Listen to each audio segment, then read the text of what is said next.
Amados irmãos, a paz do Senhor. Na noite desse sábado, eu quero deixar mais uma reflexão para a vida dos irmãos. E esse personagem, essa história, algumas coisas que eu vou falar nessa noite, é um personagem que eu gosto muito na Bíblia Sagrada, que é o personagem chamado José, ou, como alguns falam, José do Egito.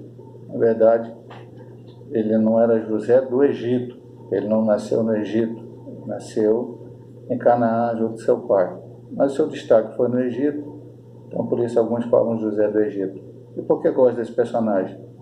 No ano de 1982, a partir do mês de julho, eu tinha na época 18 anos de idade, e o pastor Aurélio Soares Nascimento, então meu pastor na Igreja Metodista Pentecostal do Caxias, ele me pediu para assumir a classe de jovens, por uma necessidade, na época, de um professor que havia se mudado para Belford Roxo. E aí eu assumi, e a primeira lição que eu dei foi sobre José do Egito, 3 lições. E eu, até hoje digo, aprendi muito, estudando e dando aquelas aulas. Então passou a ser um personagem que eu muito gostei. E sobre ele, algumas coisas que aconteceram na vida dele que eu quero falar contigo nesta noite. Eu vou ler aqui alguns versículos em Gênesis capítulo 50. Gênesis capítulo 50. A partir do versículo 14, diz assim: Depois tornou José para o Egito, ele e seus irmãos, e todos que com ele subiram a sepultar o seu pai, depois de haver sepultado seu pai.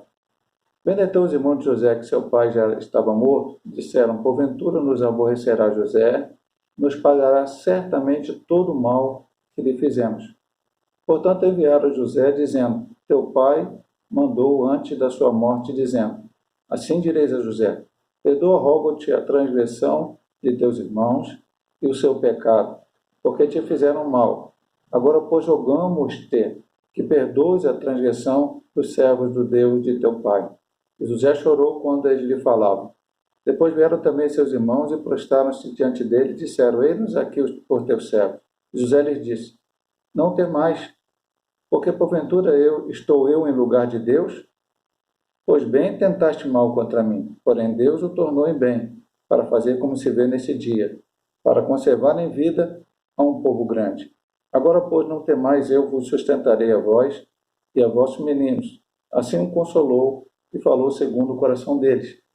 Talvez você não esteja lembrado, você até não conheça a história de José. José tinha por volta de 17 anos, ele era filho de Jacó e de Raquel. Raquel já havia morrido e Jacó teve 4 mulheres, era um costume da época, mas a mulher que ele amava era Raquel. E José estava ali, o seu filho, com 17 anos, ele amava muito o seu filho, e José teve alguns sonhos da parte de Deus, Deus revelou algumas coisas para ele que ele não entendeu na época. E aí eu quero dizer para você nesta noite, às vezes Deus te fala alguma coisa e você não consegue entender, mas lá na frente você vai entender. Inclusive você pode ouvir algum hino, ou uma pregação, ou até mesmo se Deus te revelar de uma outra forma. E você pode não entender até sonhos, como foi o caso de José. Mas quando as coisas têm que acontecer, vão acontecer, você vai entender e compreender aquilo que Deus quer falar contigo. E José teve esses sonhos, ele não entendeu, seu pai não entendeu, sua mãe não entendeu, seus irmãos não entenderam, mas seus irmãos ficaram com ciúme dele. E um momento que seu pai mandou encontrar com eles, eles resolveram, a princípio até era quase que matar José, mas depois resolveram vender, através de uma palavra de Rubem, o seu irmão mais velho, vender para os ismaelitas que passavam, e venderam ele por 20 moedas de prata. Esses ismaelitas foram para o Egito e o venderam à casa de Potifar. E José passou, com 17 anos de idade, a ser uma pessoa que estava exilada, longe do seu pai, da sua família e numa terra estrangeira que ele não conhecia. Mas a palavra de Deus deixa claro que José continuava fiel ao Senhor, embora as circunstâncias fossem adversas. José continuava fiel ao Senhor. Ele foi trabalhar na casa de Potifar e a palavra diz que Deus abençoou a casa de Potifar, prosperou a casa de Potifar por causa de José. Mas eu quero dizer uma coisa para você, o inimigo de nossas almas, ele sempre vai amar uma situação contrária a você, mas não é contrária a você. Ele quer atingir, quando ele tenta atingir a você, ele quer atingir o Deus que você serve, o Deus a qual você verdadeiramente louva e engrandece.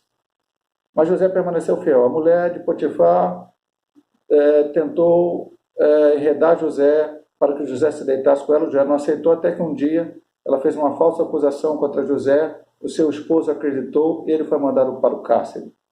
E mandado para o cárcere, a palavra de Deus diz que ele continuou fiel, ele continuou firme, confiando no Senhor. E ali no cárcere, a Bíblia diz que tudo prosperou também com a presença de José naquele lugar. E o carcereiro lá colocou ele como principal. E aí vieram dois homens que foram punidos por Faraó, o rei do Egito, o maioral daqueles dias, o copeiro Mó e o padeiro Mó, e ambos tiveram um sonho. E isso faz parte do propósito de Deus na vida de José. Deus pode fazer algo com outra pessoa e este fato tem um propósito com a tua vida, mas você tem que entender isso. Eu já vou dizendo uma coisa para você, que eu diria mais no final, mas direi agora.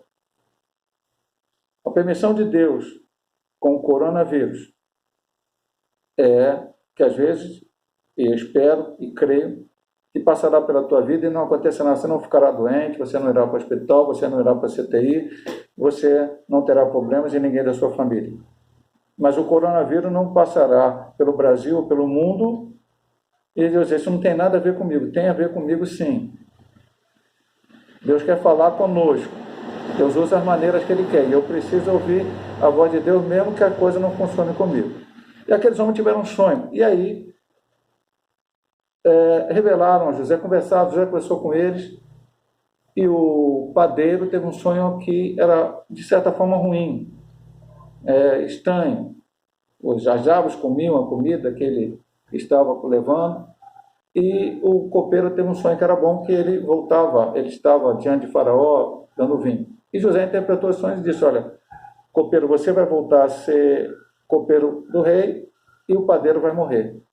E logo depois isso aconteceu. E o José disse para o copeiro, não esqueça de mim quando isso acontecer, e ele foi. Só que ele esqueceu de José. Aí, às vezes, você vai dizer assim, puxa, na minha vida, parece que as coisas estão dando errado, até nesse momento. Alguém está tão nervoso aí, parece até que Deus esqueceu de mim nessa situação, tantos problemas, porque as pessoas não estão preocupadas só com o Covid-19, estão preocupadas com o que virá depois, na questão de desemprego ou problemas sociais. Mas eu quero dizer para você que Deus está no controle sempre. Ele não está no controle em algum momento, ele não abandonou as coisas, ele disse que vai ser desse jeito ou daquele, e eu não quero saber. Deus está no controle. E aí, 2 anos depois, Faraó teve um sonho. Novamente um sonho que não foi José que sonhou. E aí o copeiro lembrou, Faraó não conseguia entender o sonho. E o copeiro lembrou do que aconteceu e falou para José. Logicamente Deus fez o copeiro lembrar. E ele contou para José, tem um homem lá no cárcere que revelou o sonho e aconteceu comigo e com o padeiro da mesma forma. E Faraó então convoca José, a Bíblia chega até a dizer que mandou ele se babear, trocar suas vestes. Ele tinha a idade de 30 anos. 13 anos depois de ser vendido, ele vai e sobe à presença de Faraó, e Deus dá a ele, não, ele disse isso claramente a Faraó, não sou eu, Deus está dando a interpretação, Deus quer mostrar. E disse ao Faraó, seriam o sonho das vacas magras, que se alimentavam das vacas gordas, espigas mirradas que tomavam conta das espigas boas, e seriam 7 anos de bastante abundância, não só no Egito, mas na terra, e depois 7 anos de fome. E aí Faraó pergunta para os seus auxiliares, quem seria o homem que poderia administrar essa situação? Quem seria o homem que está à frente? Ele disse, só pode ser esse homem que tem um espírito, ele sem seu entendimento, né, um politeísta, que tem o espírito dos deuses. Mas José não tinha o espírito dos deuses. Com ele estava o Pai, o Filho e o Espírito Santo, louvado seja o nome do Senhor. E José, então, foi colocado governador do Egito. Deus mudou toda aquela situação. E José tomou medidas corretas, e José fez coisas corretas, e aquele povo passou por uma situação. Depois veio os anos de fome. E até a sua família teve fome, e seus irmãos foram ao Egito. José fez uma situação que eles pudessem pensar um pouco naquilo que eles tinham feito, e por final o seu pai foi até o Egito, seus irmãos, e ali José o sustentou. Passados alguns anos, aquela fome passou, toda aquela situação, o seu pai ficou e seus irmãos morando na terra de Gósen, e o seu pai morre.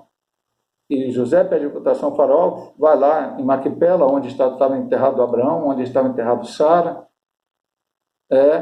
e enterra Jacó. Quando ele volta, os seus irmãos têm essa conversa com ele. Olha, nosso pai, dá um conselho, por favor, você não vai se vingar da gente agora. Ele disse, olha só, eu não estou no lugar de Deus. Eu não estou no lugar de Deus. Se Deus é que trouxe eu aqui, Deus é que está no controle das situações. Não foi você, eu vou parafrasear, não foi vocês que me venderam para o Israelita, foi Deus que fez vocês vender para o Israelita, não foi o Israelita que me vendeu para Potifar, foi Deus que fez com que eu... a situação que aconteceu com a mulher de Potifar, que eu fui para o cárcere, também foi Deus. E aqueles copeiros de padeiro também foi Deus. Pastor, mas por que o senhor está dando essa palavra nesta noite? Quanta gente está desesperada no Covid-19. Mas eu quero dizer para você, mais uma vez, eu tenho dito sempre, Deus está no controle. Deus estava no controle da vida de José, Deus estava no controle da vida de Jó, Deus estava no controle da vida de Paulo, Deus estava no controle da vida de Pedro, Deus estava no controle da vida de todos esses homens e também está no controle da minha vida e da tua vida. Então o que eu tenho é que confiar no Senhor, crer nele, acreditar nele como José. Mas está difícil, está complicado, vai acontecer isso, olha só, as notícias são muitas. As previsões são tenebrosas, mas o Deus que você serve é que está no controle. Ele é o Criador do céu e da terra. E Ele há de abençoar a minha vida e a tua vida também. Oremos. Pai amado, eu te peço agora, dá ao teu povo entendimento, para que possa esperar em Ti, confiar em Ti, aguardar em Ti. Não se desesperar diante das situações que estão aí, Senhor Deus. De fato, muitas delas acontecendo, e outras a gente nem sabe se vai acontecer ou não vai acontecer, um dia de uma maneira, outro dia de outra. Mas assim como José, que entendeu que tudo que aconteceu na vida dele não era um propósito dele, mas é um propósito de Deus. Não foi seus irmãos, não foi isso, não foi aquilo. Foi Deus que estava no controle. Deus também está no controle hoje, no século 21. Ele não mudou, Pai. E abençoa e consola cada coração. Nossas vidas já estão nas tuas mãos. Eu creio nisso e por isso te louvo, em nome de Jesus. Meu amado irmão, minha amada irmã, fique com esta palavra do Senhor para a tua vida. Confie, creia verdadeiramente. Olha a Bíblia Sagrada. José não é o único exemplo que existe na Bíblia Sagrada nesse sentido. Há muitos outros exemplos. E que Deus possa te abençoar nesta noite, em nome de Jesus.